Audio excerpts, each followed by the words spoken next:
Spain has overtaken Italy. 812 personas muertas en la peor de la historia para It's clear. It's not an easy time, and this video isn't going to tell you to smile because everything will be all right, because we don't know.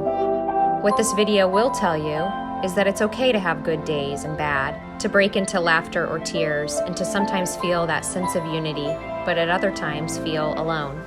But this video is also here to celebrate how we're beginning to appreciate many little things that on a daily basis we took for granted, to be grateful that we can continue to do many of the things we used to do, things that make us feel good.